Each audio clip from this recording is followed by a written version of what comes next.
ಸಾಯಿರಾಮ್. ಸಮರ್ಥ ಸದ್ಗುರು ಸಾಯಿನಾಥ್ ಮಹಾರಾಜ್ಗೆ ಜೈ. ನಮ್ಮ ಸಾಯಿ ಕುಟುಂಬದ ಎಲ್ಲ ಸಾಯಿ ಭಕ್ತರಿಗೆ ನಮಸ್ಕಾರ. ಸಾಯಿ ಆಶೀರ್ವಾದ ಸದಾ ನಿಮ್ಮ ಮೇಲೆ ಇರಲಿ ಅಂತ ಬಾಬಾಗೆ ಬೇಡ್ಕೊಂತ ಇವತ್ತಿನ ವಿಡಿಯೋ ಶುರು ಮಾಡ್ತಾ ಇದ್ದೀನಿ. ಇವತ್ತಿನ ವಿಡಿಯೋದಲ್ಲಿ ಸಾಯಿಯಪ್ಪ ಏನು ಹೇಳ್ತಾ ಇದ್ದಾರೆ ಅಂದರೆ, ಮಗು, ಗುರುವಾರ ಉಪವಾಸ, ನಿನ್ನ ಕಷ್ಟಗಳಿಗೆ ರಹಸ್ಯವಾದಂಥ ಉಪಾಯ, ನಿರ್ಲಕ್ಷ್ಯ ಮಾಡದೆ ಪ್ರಯತ್ನಿಸಿ, ಒಂದು ಪವಾಡ ನಡೆಯುತ್ತದಮ್ಮ ಅಂತ ಹೇಳಿಬಿಟ್ಟು ಈ ಗುರುವಾರ ದಿನ ಸಾಯಿಯಪ್ಪ ನಮ್ಮೆಲ್ಲರಿಗೋಸ್ಕರ ನಮ್ಮ ಕಷ್ಟಗಳು ದೂರ ಆಗಬೇಕು ಅಂತ ಈ ರಹಸ್ಯವಾದಂಥ ಉಪಾಯವನ್ನು ತಂದಿದ್ದಾರೆ. ನಾಳೆ ಗುರುವಾರ ದಿನ ನಾವು ಯಾವ ರೀತಿ ಉಪವಾಸ ಮಾಡಬೇಕು, ಯಾರಾದರೂ ಉಪವಾಸ ಮಾಡಬೇಕು ಅಂತ ಅಂದ್ಕೊಳ್ಳೋರು ದಯವಿಟ್ಟು ಈ ವಿಡಿಯೋನ ಪೂರ್ತಿಯಾಗಿ ನೋಡಿ. ಗುರುವಾರ ಉಪವಾಸ ಯಾವ ರೀತಿ ಮಾಡಬೇಕನ್ನೋದು ನಿಮಗೆ ಸ್ವತಃ ಸಾಯಿಯಪ್ಪನೇ ಹೇಳುತ್ತಾರೆ. ತಪ್ಪದೆ ಈ ವಿಡಿಯೋನ ಪೂರ್ತಿಯಾಗಿ ನೋಡಿ, ನಿಮ್ಮ ಫ್ರೆಂಡ್ಸ್ ಆ್ಯಂಡ್ ಫ್ಯಾಮಿಲೀಸ್ಗೆ ಶೇರ್ ಮಾಡಿ, ಲೈಕ್ ಮಾಡಿ. ಹೊಸದಾಗಿ ನಮ್ಮ ಚಾನಲ್ನ ಯಾರಾದರೂ ನೋಡ್ತಾ ಇದ್ದರೆ ದಯವಿಟ್ಟು ಸಬ್ಸ್ಕ್ರೈಬ್ ಮಾಡಿಕೊಂಡು ಸಪೋರ್ಟ್ ಮಾಡಿ. ಈಗ ಸಾಯಿಯಪ್ಪ ಸಂದೇಶವನ್ನು ಕೇಳೋಣ. ಮಗು, ನಾಳೆ ಗುರುವಾರ ದಿನ ನನಗೋಸ್ಕರ ಅಂತ ಪ್ರತ್ಯೇಕವಾಗಿ ಉಪವಾಸ ಮಾಡಬೇಕು ಅಂತ ಕಾಯ್ತಿದ್ದೀಯಾ? ಯಾಕಂದರೆ ನಿನ್ನ ಮನೆಯಲ್ಲಿ ಇರುವಂಥ ಕಷ್ಟಗಳು, ನಿನಗೆ ಇರುವಂಥ ಆರ್ಥಿಕ ಸಮಸ್ಯೆಗಳು ನಿನ್ನ ಕೈಯಿಂದ ಇದನ್ನು ಮಾಡಿಸ್ತಾ ಇದೆ. ನನಗೆ ಗೊತ್ತಾಗ್ತಾ ಇದೆ. ನೀನು ಪ್ರತ್ಯೇಕವಾಗಿ ನನ್ನ ಮುಂದೆ ಹೇಳಿಕೋ ಅವಶ್ಯಕತೆ ಇಲ್ಲ. ಮಗು, ನಾಳೆ ಗುರುವಾರ ದಿನ ನಾನೇ ಸ್ವತಃ ನಿನಗೆ ಹೇಳುತ್ತಾ ಇದ್ದೀನಿ. ಇದನ್ನು ನೀನು ಮಾಡಿ ತಪ್ಪದೆ ನಿನಗೆ ಸಾಯಿ ಅನುಗ್ರಹ ಮತ್ತೆ ನಿನಗೆ ಇಷ್ಟವಾದಂಥ ದೇವರು ಅನುಗ್ರಹ ತಪ್ಪದೆ ಸಿಗುತ್ತೆ. ಮಗು, ಇವತ್ತು ನಾನು ಹೇಳೋ ಮಾತು ನಿನ್ನ ಜೀವನದಲ್ಲಿ ಹೊಸ ಬೆಳಕಾಗುತ್ತೆ. ಪ್ರತಿಯೊಂದು ನೋವು ಒಂದು ಪಾಠವನ್ನು ಕಲಿಸುತ್ತದೆ. ಪ್ರತಿಯೊಂದು ಪಾಠ ವ್ಯಕ್ತಿಯನ್ನು ಬದಲಿಸುತ್ತದೆ. ತಪ್ಪದೆ ಎಲ್ಲರೂ ಜೀವನ ಪಾಠ ಕಲಿಯಲೇಬೇಕು. ನಾವು ಎಷ್ಟೇ ಓದಿದ್ದೇವೆ ಎಂಬುದು ಮುಖ್ಯವಲ್ಲ, ಆ ಓದು ನಮಗೆ ಎಷ್ಟು ಸಂಸ್ಕಾರವನ್ನು ಕಲಿಸಿದೆ ಅನ್ನೋದು ಅತಿ ಮುಖ್ಯ. ಯಾರ ಮನಸ್ಸಿನಲ್ಲಿ ನಾನೇ ಸರಿ ಅನ್ನೋದು ಇರುತ್ತದೋ ಅಂಥವರಿಗೆ ಅವರ ತಪ್ಪು ಏನು ಅನ್ನೋದು ಅವರಿಗೆ ಕೊನೆಯವರೆಗೂ ಗೊತ್ತಾಗೋದೇ ಇಲ್ಲ. ಮಗು, ನಂಬಿಕೆ ಅತಿ ಮುಖ್ಯ.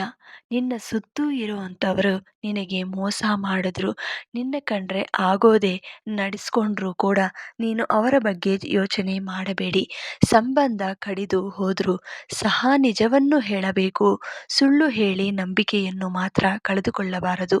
ಏಕೆಂದರೆ ತುಂಡಾದ ಸಂಬಂಧ ಎಂದಾದರೂ ತಿರುಗಿ ಹೊಂದಾಗಬಹುದು, ಆದರೆ ಕಳೆದ ಹೋದ ನಂಬಿಕೆ ಹಿಂದಿರುಗಿ ಬರೋದಿಲ್ಲ.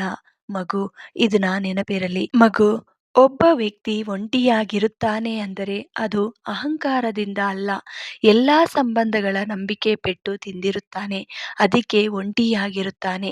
ನಿನ್ನ ಜೀವನದಲ್ಲಿ ಒಂಟಿಯಾಗಿ ಇದ್ದೀನಿ, ನನ್ನ ಕಷ್ಟಗಳು ಯಾರು ಕೇಳೋರೇ ಇಲ್ಲ ಅನ್ನೋ ಮಟ್ಟಿಗೆ ನೀನು ಯಾವತ್ತೂ ಹೋಗಬಾರದು. ಈ ಕಷ್ಟಗಳೆಲ್ಲ ಕೂಡ ಶಾಶ್ವತವಲ್ಲ. ನಿನ್ನ ಜೀವನದಲ್ಲಿ ಇರುವಂಥ ಕಷ್ಟಗಳು ನಿನ್ನ ಸಾಯಿ ಕಣ್ಣಾರ ನೋಡುತ್ತಿದ್ದಾನೆ. ಅತಿ ಶೀಘ್ರವಾಗಿ ಆ ಕಷ್ಟಗಳು ದೂರ ಮಾಡುತ್ತಾನೆ. ಸ್ವಲ್ಪ ತಾಳ್ಮೆದಿಂದ, ನಂಬಿಕೆಯಿಂದ ನಿನ್ನ ಸಾಯಿ ಹೇಳೋ ಮಾತುಗಳು ಕೇಳಿ. ಮಗು, ನಿನ್ನ ಸಾಯಿ ಮಾತು ಯಾವತ್ತೂ ಸುಳ್ಳಲ್ಲ. ನಿನ್ನ ಸಾಯಿ ನಿನ್ನ ಕೈ ಹಿಡಿದು ನಡೆಸುತ್ತಾನೆ. ಜೀವನ ಎಲ್ಲರಿಗೂ ಒಂದೇ ರೀತಿಯಲ್ಲಿ ಇರಲ್ಲ. ಇವತ್ತು ನಿನ್ನ ಮನೆಯಲ್ಲಿ ಕಷ್ಟಗಳು ಇರುತ್ತೆ, ನಾಳೆ ಇನ್ನೊಬ್ಬರ ಜೀವನದಲ್ಲಿ ಆ ಕಷ್ಟಗಳು ಕಾಣಿಸುತ್ತೆ. ಎಲ್ಲರ ಜೀವನದಲ್ಲಿ ಕಷ್ಟಗಳು ಇದ್ದೇ ಇರುತ್ತದೆ. ಆದರೆ ನೀನು ನಿನ್ನ ಕಷ್ಟಗಳನ್ನು ಇನ್ನೊಬ್ಬರ ಮುಂದೆ ತೋರಿಸ್ಕೋಬಾರದು.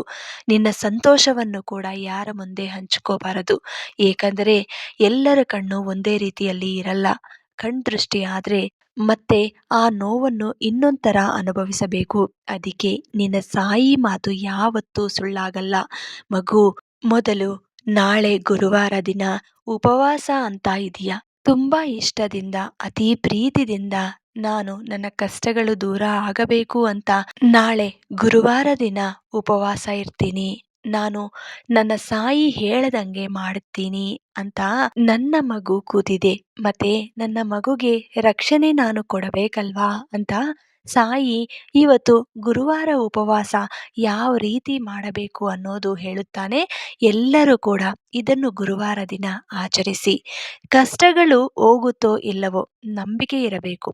ಅದು ಅತಿ ಶೀಘ್ರವಾಗಿ ಹೋಗಲ್ಲ, ಆದರೆ ತಾಳ್ಮೆದಿಂದ ದೂರ ಮಾಡಿಕೊಂಡ್ರೆ ತಪ್ಪದೆ ನಿನಗೆ ಸಂತೋಷವ ಕಾಲ ಆರಂಭವಾಗುತ್ತೆ. ಮೊದಲು ನಾಳೆ ಗುರುವಾರ ದಿನ ಉಪವಾಸ ಯಾವ ರೀತಿ ಮಾಡಬೇಕು ಅನ್ನೋದು ಈಗ ಕೇಳಿ. ಗುರುವಾರ ದಿನ ಬೆಳಗ್ಗಿನ ಜಾವ ಸ್ನಾನ ಮಾಡಿದ ನಂತರ ನಿಮ್ಮ ಮನೆಯಲ್ಲಿ ಸಾಯಿಯಪ್ಪ ಚಿತ್ರಪಟ ಅಥವಾ ಸಾಯಿ ವಿಗ್ರಹ ಇದ್ದರೆ ಅದಕ್ಕೆ ಆರಾಧನೆ ಮಾಡಬೇಕು. ಮೊದಲು ಸಾಯಿ ವಿಗ್ರಹ ಇದ್ದರೆ ಜಲಾಭಿಷೇಕ ಮಾಡಿ, ನಂತರ ಸಾಯಿ ಫೋಟೋನ ಅಥವಾ ಸಾಯಿ ವಿಗ್ರಹನ ಚೆನ್ನಾಗಿ ಒರೆಸಿದ ನಂತರ ಗಂಧ ಮತ್ತು ಕುಂಕುಮ ಹಚ್ಚಬೇಕು. ಆಮೇಲೆ ಸಾಯಿ ಅಪ್ಪಗೆ ಯಾವುದೇ ಒಂದು ನಿಮ್ಮ ಮನೆಯಲ್ಲಿ ಇರುವಂಥ ಹೂವುಗಳಿಂದ ಆರಾಧನೆ ಮಾಡಿ. ಇದೇ ಹೂವು ಬೇಕು ಅನ್ನೋದು ಪ್ರತ್ಯೇಕವಾಗಿ ಏನೂ ಇಲ್ಲ. ಮನಸ್ಫೂರ್ತಿಯಾಗಿ ಸಾಯಿನ ಆರಾಧನೆ ಮಾಡಬೇಕು. ಕೊನೆಗೂ ನಿಮ್ಮ ಮನೆಯಲ್ಲಿ ಗುಲಾಬಿ ಗಿಡ ಇದ್ದರೆ ಒಂದೇ ಒಂದು ಗುಲಾಬಿ ಸಿಕ್ಕಿದ್ರೂ ಕೂಡ ಆ ಗುಲಾಬಿನ ಸಾಯಿ ಪಾದಗಳ ಮುಂದೆ ಇಟ್ಟು ಪೂಜೆ ಮಾಡ್ಬೋದು. ನಂತರ ಸಾಯಿ ಮುಂದೆ ಮಣ್ಣಿನ ದೀಪ ಹಚ್ಚಿ, ಸಾಯಿಗೆ ತುಂಬ ಇಷ್ಟ, ಅದಕ್ಕೆ ಸಾಯಿ ಮುಂದೆ ಮಣ್ಣಿನ ದೀಪ ಹಚ್ಚಿ ನಂತರ ಸಾಯಿ ಮುಂದೆ 1 ಅಥವಾ 2 ರೂಪಾಯಿಯನ್ನು ಇಡಬೇಕು. ಆಮೇಲೆ ಸಾಯಿಗೋಸ್ಕರ ಪ್ರತ್ಯೇಕವಾಗಿ ನೀವು ಸಾಯಿಯಪ್ಪ ಭಕ್ತರು ಅಂತ ಹೇಳುತ್ತೀರಲ್ವಾ, ಸಾಯಿಗೋಸ್ಕರ ನೈವೇದ್ಯಕ್ಕಾಗಿ ಏನಾದರೂ ಒಂದು ಪದಾರ್ಥವನ್ನು ನಿಮ್ಮ ಮನೆಯಲ್ಲಿ ನಿನ್ನ ಕೈಯಿಂದ ಮಾಡಿದ್ರೆ ಇನ್ನೂ ಇಷ್ಟ. ತೃಪ್ತಿಯಿಂದ ಸಾಯಿಯಪ್ಪ ಸ್ವೀಕರಿಸುತ್ತಾರೆ. ಸಾಯಿಗೆ ಎಂಥ ನೈವೇದ್ಯ ಅಂದರೆ ಇಷ್ಟ, ಏನು ತಿಂತಾ ಇದ್ರು ಅನ್ನೋದು ನಿಮಗೆ ಗೊತ್ತಾಗಬೇಕು ಅಂದರೆ ಈ ಗುರುವಾರ ದಿನ ತಪ್ಪದೆ ಸಾಯಿ ಸಚ್ಚರಿತ್ರನ ಓದಬೇಕು. ಸಾಯಿ ಸಚ್ಚರಿತ್ರನ ಯಾರು ಓದುತ್ತಾರೋ ಅವರಿಗೆ ತಪ್ಪದೆ ಗೊತ್ತಾಗತ್ತೆ ಸಾಯಿ ಏನು ತಿಂತಿದ್ರು, ಸಾಯಿಗೆ ಏನು ಇಷ್ಟ. ಇದೆಲ್ಲ ಕೂಡ ಸಾಯಿ ಸಚ್ಚರಿತ್ರದಲ್ಲಿ ಒಂದೊಂದು ಅಧ್ಯಾಯ ಓದ್ತಾ ಹೋದರೆ ನಮಗೆ ಗೊತ್ತಾಗತ್ತೆ. ಅದು ನೀವು ನೈವೇದ್ಯಕ್ಕಾಗಿ ಏನಾದರೂ ಇಡಬಹುದು. ನಿಮ್ಮ ಕೈಯಲ್ಲಿ ಆದಷ್ಟನ್ನು ಇಟ್ಟಕ್ಕೆ ಪ್ರಯತ್ನ ಮಾಡಿ. ನಂತರ ನೀವು ಸಾಯಿ ಆರಾಧನೆ ಮಾಡುತ್ತಾ ಪೂಜೆ ಮಾಡಿ. ಪೂಜೆ ಎಲ್ಲ ಮುಗಿದಿದ ನಂತರ ನಿಮ್ಮಿಷ್ಟ, ನಿಮಗೆ ಯಾವ ರೀತಿ ಸಾಯಿ ನಾಮಸ್ಮರಣೆ ಮಾಡಬೇಕು, ಸಾಯಿ ಪೂಜೆ ಮಾಡಬೇಕು ಅಂತ ಅನಿಸುತ್ತೋ ಅದೆಲ್ಲ ಕೂಡ ನಿಮಗೆ ಗೊತ್ತಿರೋದೆಲ್ಲ ಕೂಡ ಮಂತ್ರಗಳು ಅಥವಾ ಸಾಯಿ ಹಾಡುಗಳು ಏನೇನು ಬರುತ್ತೋ ಎಲ್ಲ ಕೂಡ ಹಾಡಿಕೊಂಡು ಪೂಜೆ ಮಾಡಿ. ಸಾಯಿ ಆರಾಧನೆಗೆ ಅಂತ್ಯವೇ ಇಲ್ಲ ಅಲ್ವಾ. ಸಾಯಿ ಪೂಜೆ ಮಾಡೋವಾಗ ನಮಗೆ ಬೇಕಾಗಿರೋದು ಶ್ರದ್ಧೆ, ಸಬೂರಿ ಈ 2 ಇದ್ದು ಭಕ್ತಿಯಿಂದ ಆರಾಧನೆ ಮಾಡಿದ್ರೆ ಖಂಡಿತ ನಮಗೆ 100% ಫಲ ಸಿಗುತ್ತೆ. ನಾಳೆ ಗುರುವಾರ ಉಪವಾಸ ಮಾಡಬೇಕು ಅನ್ನೋರು ಬೆಳಗ್ಗಿನ ಜಾವ ಪೂಜೆ ಎಲ್ಲ ಮುಗಿದಿದ ನಂತರ ನೀವು ತಿಂಡಿ ತಿನ್ಬೋದು. ನಾನು ತಿನ್ನಲ್ಲ ಇವತ್ತೆಲ್ಲ ಉಪವಾಸ ಇರ್ತೀನಿ ಅನ್ನೋರು ದಯವಿಟ್ಟು ಏನಾದರೂ ಬಿಸ್ಕೆಟು, ಹಾಲು, ಹಣ್ಣು ಇಂಥದ್ದೇನಾದರೂ ತಿಂದು ನೀವು ಪೂಜೆ ಮಾಡಿದ್ರೆ ಫಲ ಸಿಗುತ್ತೆ. ಇಲ್ಲ ಅಂದರೆ ಸಾಯಿಯಪ್ಪ ಒಪ್ಪೋದಿಲ್ಲ. ನೀವು ಅತಿ ನಿಷ್ಠವಾಗಿ ಏನೂ ತಿಂದಿಲ್ಲದೆ ನೀವು ಪೂಜೆ ಮಾಡಿದ್ರೆ ಸಾಯಿ ಕೂಡ ಒಪ್ಪಲ್ಲ. ಅದಕ್ಕೆ ತೃಪ್ತಿಯಾಗಿ ತಿಂದಿದ ನಂತರ ನೀವು ಪೂಜೆ ಮಾಡಿದ್ರೆ ಖಂಡಿತ ನಿಮಗೆ ಫಲ ಸಿಗುತ್ತೆ. ನೀವೇನೇ ಬೇಡ್ಕೊಂಡ್ರೂ ಸಾಯಿಯಪ್ಪ ಆಶೀರ್ವಾದ ಅನ್ನೋದು ಸಿಗುತ್ತೆ. ಈ ಗುರುವಾರ ಉಪವಾಸ ಮಾಡಬೇಕು ಅನ್ನೋರು ಒಂದೊತ್ತು ಊಟ ಮಾಡಿ ಇಡೀ ದಿನ ಸಾಯಿ ನಾಮಸ್ಮರಣೆ ಮಾಡುತ್ತಾ ಅವರ ಕಷ್ಟಗಳನ್ನು ಹೇಳ್ಕೊತಾ ಸಾಯಿ ಪೂಜೆ ಮಾಡಬೇಕು. ಸಾಯಿ ಆಶೀರ್ವಾದ ಬೇಕು ಅನ್ನೋರು ಆವತ್ತಿನ ದಿನ ಟೆಂಪಲ್ಗೆ ಹೋಗ್ಬಿಟ್ಟು ಸಾಯಿ ಆಶೀರ್ವಾದ ತಗೊಂಡು ನೀವು ಭಿಕ್ಷುಕರಿಗೆ ಏನಾದರೂ ದಾನ ಮಾಡಬೇಕು ಅಥವಾ ಸಾಯಿ ಭಕ್ತರಿಗೆ ಏನಾದರೂ ಹಂಚ್ಬೋದು. ನೀವು ಸಾಯಿ ಟೆಂಪಲ್ಗೆ ಹೋಗ್ಬಿಟ್ಟು ನಿಮ್ಮ ಮನಸ್ಸಿಗೆ ಏನು ಕೊಡಬೇಕು ಅಂತ ಅನಿಸುತ್ತೋ ಅದನ್ನು ಭಕ್ತರಿಗೆ ಕೊಟ್ಟು ಬರಬೇಕು. ಈ ಥರ ನಿಮ್ಮ ಮನಸ್ಸಿಗೆ ತೃಪ್ತಿ ಆಗೋ ಅಂಥ ಕೆಲಸಗಳು ನೀವು ಆವತ್ತಿನ ದಿನ ಮಾಡಿದ್ರೆ ಸಾಯಿ ಕೂಡ ಆಶೀರ್ವಾದ ಕೊಟ್ಟು ಕಳಿಸ್ತಾರೆ. ಮತ್ತು ಅತಿ ಶೀಘ್ರವಾಗಿ ನಿಮಗೆ ಫಲ ಕೂಡ ಸಿಗುತ್ತೆ. ಇದು 5 ಗುರುವಾರ, 9 ಗುರುವಾರ ಈ ರೀತಿ ಉಪವಾಸ ಇರ್ತೀನಿ ಅಂತ ಸಾಯಿ ಮುಂದೆ ಸಂಕಲ್ಪನೆ ಮಾಡ್ಕೊತ ಈ ಪೂಜೆನ ಮಾಡಿ. ನೀವು ಒಳ್ಳೆಯ ಕೆಲಸಗಳನ್ನು ಆ 5 ಗುರುವಾರ ಮಾಡಿ, ಏನು ತಪ್ಪಿಲ್ಲ. ಎಲ್ಲ ಕೆಲಸಗಳು ಆಗುತ್ತೆ. ಸಾಯಿ ಆಶೀರ್ವಾದ ಸಿಗುತ್ತೆ. ನಂಬಿಕೆ ಇರೋರಿಗೆ ಅತಿ ಬೇಗ ಫಲ ಅನ್ನೋದು ಸಿಗುತ್ತೆ. ಇದು ನನ್ನ ನಂಬಿಕೆ. ಎಲ್ಲರೂ ಕೂಡ ನೀವು ಕೇಳ್ತಾ ಇರಿ. ನಂಬಿಕೆ ಯಾವತ್ತೂ ಕಳ್ಕೋಬೇಡಿ. ಅನ್ಕೊಂಡಿರೋದೆಲ್ಲ ಕೆಲಸಗಳು ನಿಧಾನವಾಗಿ ಒಂದೊಂದೇ ಆಗುತ್ತೆ. ಮತ್ತು ನಂಬಿಕೆ ಕಳ್ಕೊಂಡು ಸಾಯಿ ಏನೂ ಮಾಡಲ್ಲ, ಸಾಯಿ ಮುಂದೆ ತುಂಬ ದಿನಗಳಿಂದ ಬೇಡ್ಕೊತಾ ಇದ್ದೀವಿ ಆದರೂ ಕೂಡ ಪ್ರಯೋಜನ ಇಲ್ಲ ಅಂತ ಅನ್ನೋರಿಗೆ ನನ್ನ ಹತ್ರ ಕೂಡ ಸಮಾಧಾನ ಇಲ್ಲ.